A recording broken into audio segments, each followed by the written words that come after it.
خوش رہنے کے لیے ضروری ہے کہ دنیا کی محبت ختم کرے. جس کے دل میں دنیا کی ہوس ہے وہ خوش رہنے کے علاوہ دنیا کا ہر کام کر سکتا ہے. سمجھتے ہو؟ جب وہ دنیا کو مسافر خانہ نہیں سمجھے گا تو پاگل ہوتا رہے گا. ابے اس کے پاس پلاٹ آ گیا, ابے اس کے پاس گاڑی آ گئی, ابے اس کا امریکہ کا ویزا لگ گیا, ہم یہاں ٹھیلے بیچ رہے ہیں, ابے یہ سیدھا سیدھا بولو بھائی بھاڑ میں جائے. جب بحریہ ٹاؤن کے مالک کا جنازہ اٹھے گا تو میرے دوست نے 2 پلاٹ لے لیے تو کون سا تیر مار دیا؟ جو اونر ہے وہ مر جائے گا. ختم بھائی. تھوڑے دنوں میں ٹماٹر بیچو, رکشا چلاؤ, لینڈ کروزر میں گھومو, یہ تھوڑے دن کے کھیل ہیں, اس کے بعد ختم. قارون جب اپنے خزانوں کے ساتھ مارکیٹ میں آیا نا, قرآن کہہ رہا ہے, قرآن نے تو مارکیٹ کا لفظ استعمال نہیں کیا, جب اپنے خزانوں کے ساتھ قارون مارکیٹ میں آیا ایک دفعہ پورے جاہو جلال کے ساتھ, پبلک نے جب اس کا پروٹوکول دیکھا اور خزانے دیکھے, اس کا لباس, جب بڑا آدمی جا رہا ہوتا ہے نا بڑی عزت دی جاتی ہے, تو بے وقوف لوگ رالیں ٹپکانا شروع کرتے ہیں, یا لیت لنا مثل ما اوتی قارون. احمقوں اور بے وقوفوں نے کہا ہائے کاش ہمارے پاس بھی ایسی دولت ہوتی جیسی قارون کے پاس. کیا پروٹوکول ہے بھائی اس کا. تو قرآن کیا کہتا ہے؟ علم والوں نے کہا وَيْلَكُمْ, برباد ہو جاؤ, تمہارا ناس ہو جائے. جب انسان بہت ہی الٹی بات کرتا ہے تو آدمی کہتا ہے تیرا ناس ہو, تو برباد ہو جائے, کہ بیکار باتیں کر رہا ہے بیٹھ کے. کیا کہنے لگے؟ وَيْلَكُمْ, تباہ ہو جاؤ. یہ ویلکم نہیں ہے, کیونکہ ایک جگہ کہیں ہم عربی گرامر پڑھ رہے تھے تو پرانے زمانے میں جب متحدہ حقیقی بنی تھی نا, وہ 90s کی بات ہے, تو ایک جگہ لکھا تھا ویلکم آفاق احمد. تو ہم عربی گرامر پڑھ رہے تھے, میں اس کو پڑھ رہا ہوں وَيْلَكُمْ آفاق احمد. اب وَيْلَكُمْ کا معنی تو بددعا ہے کہ تم تباہ ہو جاؤ. تو میں حیران ہوں کہ انہوں نے اپنے قائد کو گالی کیوں دی ہوئی ہے. میں وہاں کھڑا بس سوچ رہا ہوں کہ اپنا قائد بھی متحدہ حقیقی بنی تھی نا, تو وہ قائد بھی مانتے ہو آفاق احمد کو, اور تم کہہ رہے ہو اور گالی بھی دے رہے ہو تم تباہ ہو جاؤ.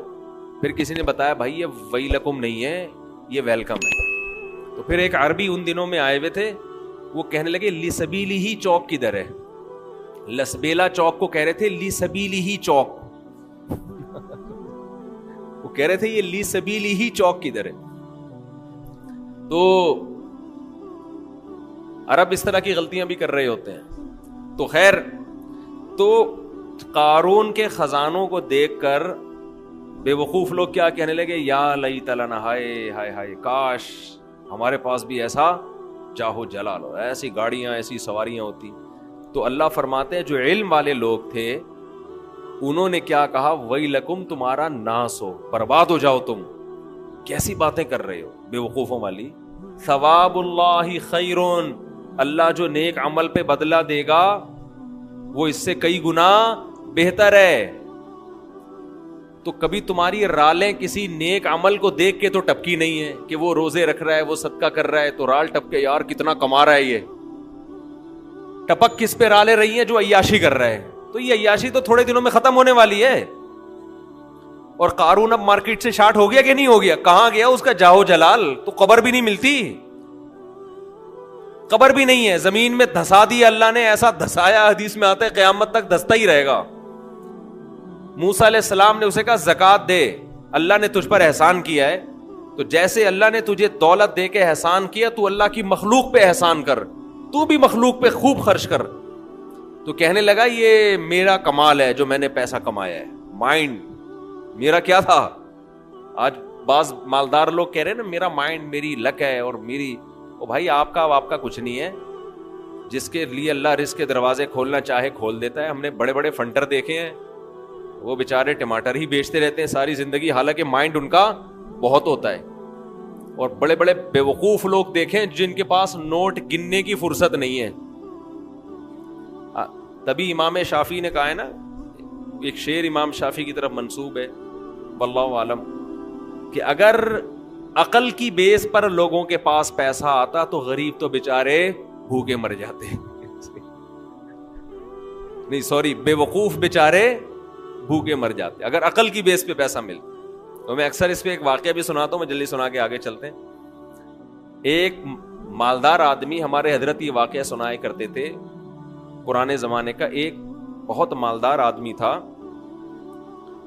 غریب تھا, سوری ایک بڑا عقل مند آدمی تھا غریب. مجھے بھی روزہ لگ رہا ہے آج نا. ایک بڑا عقل مند آدمی تھا مگر تھا کیا؟ غریب. اکثر ایسا ہی ہوتا ہے عقل مندوں کے پاس پیسہ نہیں ہوتا. لیکن یہ قاعدہ کلیہ نہیں ہے. مالدار بولیں گے مفتی صاحب ہمیں بیوقوف کہہ رہے ہیں. تو اس نے دیکھا کہ ایک آدمی بڑا مالدار تجارت کا سامان لے کے جا رہا ہے. بیوقوف اتنا ہے کہ اونٹ کے ایک طرف چاول کی یا جو بھی امپورٹ کر رہا ہوگا جو بھی چیز اس کی بوریاں لادی ہوئی ہیں اور بیلنس برابر کرنے کے لیے اونٹ کے دوسرے طرف ریت کے بورے رکھے ہوئے ہیں تاکہ بیلنس کیا ہو جائے. 10 بوریاں چاول کی یہاں ہیں تو وزن برابر کرنے کے لیے 10 بوریاں ریت کی ادھر. اس امیر آدمی نے لفٹ مانگی اس غریب سے. وہی نا روزہ لگ رہا ہے. اس عقل مند آدمی نے لفٹ مانگی اس بے وقوف سے کیونکہ یہ عقل مند غریب تھا. تو اس بے وقوف نے اس کو لفٹ دے دی کہ چل تو میرے ساتھ اونٹ پہ بیٹھ جا. اب اس عقل مند نے اس بے وقوف مالدار سے پوچھا کہ یہ ان بوریوں میں کیا ہے جو رائٹ سائڈ پہ. اس نے کہا بھائی چاول ہے یا آٹا ہے یا جو بھی تھا. کہا یہ لیفٹ پہ کیا ہے؟ اس نے کہا یہ ریت ہے. کہا تو ریت کا بزنس کرتا ہے؟ کہہ رہا نہیں یہ بیلنس برابر کرنے کے لیے. اس عقل مند نے اس سے کہا کہ بے وقوف آدمی 10 بوریاں اگر یہاں ہیں تو 5 بوریاں ادھر کر دے, اس سے بیلنس کیا ہو جائے گا. اونٹ پہ تو نے بلا وجہ کا ڈبل لوڈ ڈالا ہوا ہے اور یہ 10 بوریاں بھرنے میں کتنا ٹائم لگا ہوگا. تو بے وقوف آدمی تو یہ کر لے نا کہ 5 یہاں کر دے اور 5 وہاں کر دے. اس نے کہا یار یہ تو بڑی لاجک کی بات کی ہے. نیچے اترا, اپنے مزدور کو جو بھی ہوگا اس کے ساتھ اس کو بولا بھائی بوریاں ہٹا, 5 چاول کی بوریاں یہاں کر دے اور 5 یہاں. اونٹ کی سپیڈ بھی تیز ہو گئی اور اونٹ کو بھی سکون کا سانس آیا, بڑا خوش. اب اس غریب آدمی سے اس بے وقوف نے انٹرویو لینا شروع کیا کہ تو کرتا کیا ہے. اس کا خیال تھا کہ یہ تو ارب پتی ہوگا جو اتنا عقل مند ہے, جس نے مجھے اتنے اچھے مشورے دیے. یہ خود کیا ہوگا, یعنی جب میرے جیسے بے وقوف کے پاس اتنا پیسہ ہے تو اس عقل مند کے پاس تو اس کی تو ملیں چلتی ہوں گی نا. اس سے پوچھا تو کرتا کیا ہے. اس نے کہا یار میں تو غریب آدمی ہوں, جس کام میں ہاتھ ڈالو برباد. میرے پاس تو سواری بھی نہیں ہے تبھی تو میں نے تجھ سے لفٹ مانگی ہے. اس نے کہا اتر نیچے اتر. اونٹ کو واپس گھمایا, 5 بوریاں دوبارہ ادھر کی اور ریت کی بوریاں دوبارہ بیلنس برابر کرنے کے لیے ادھر ڈال.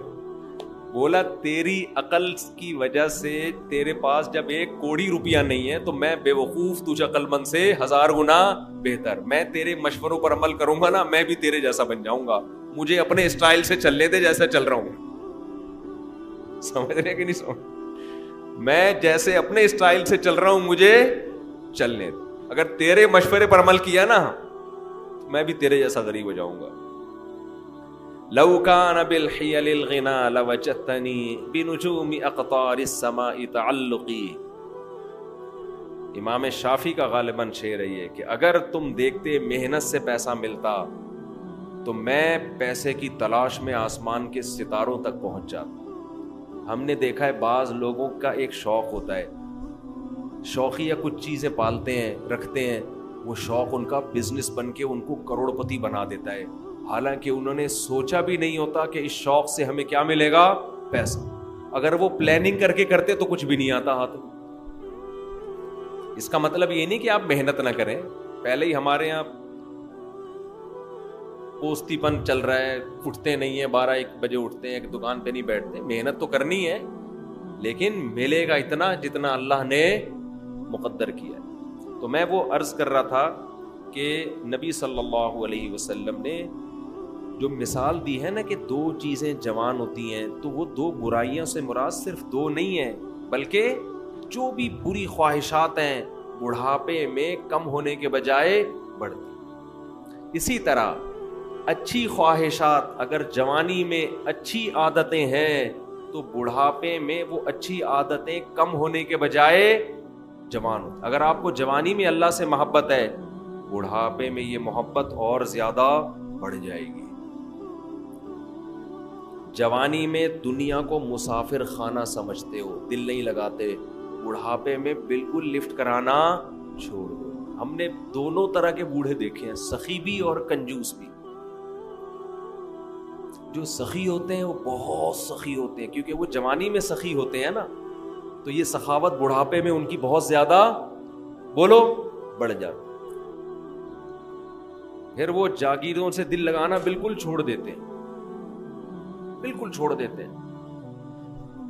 اور جو کنجوس ہوتے ہیں نا جوانی میں, بڑھاپے میں اللہ کی پناہ آدمی کانوں کو ہاتھ لگا, نوٹ نظر نہیں آ رہے ہوتے, ایسے ایسے گن رہے ہوتے ہیں بیٹھ کے. یہ میں نے اپنی آنکھوں سے دیکھا ہے, نظر نہیں آ رہا نوٹ, دیکھ رہے ہیں یار کم تو نہیں پڑ گیا, یوں یوں کر کے نا چیک کر رہے ہیں کہ اس میں اصلی ہے. ابے اب تو نقلی بھی ہے تو کیا کرنا ہے,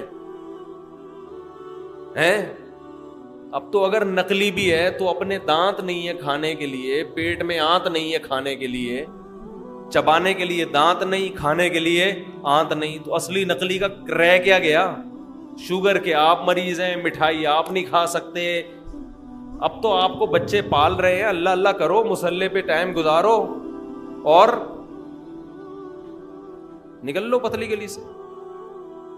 اللہ زندگی دے سارے بوڑھوں کو, لیکن اب تو یہ سوچ ہونی چاہیے نا, نہیں جناب ایسے ایسے گر رہے ہوتے, اتنے لالچ, اتنی ہوس, دل اور ایسا پراپرٹی میں دل لگائیں گے, ادھر پلاٹ. ایک بوڑھے کا فون آیا میرے پاس, غیبت اس لیے نہیں, کسی کو کیا پتا کس کی بات کر رہا ہوں, میرا خیال ہے 85 سال تو ان کی عمر ہو, اور 10 قسم کی بیماریاں. کہنے لگے, رو رہے تھے, میرے بیٹے کا کاروبار کا نقصان ہو گیا, گھر میں بڑے مسائل آ رہے ہیں, رزق کی تنگی ہے, میں بہت ٹینشن میں ہوں.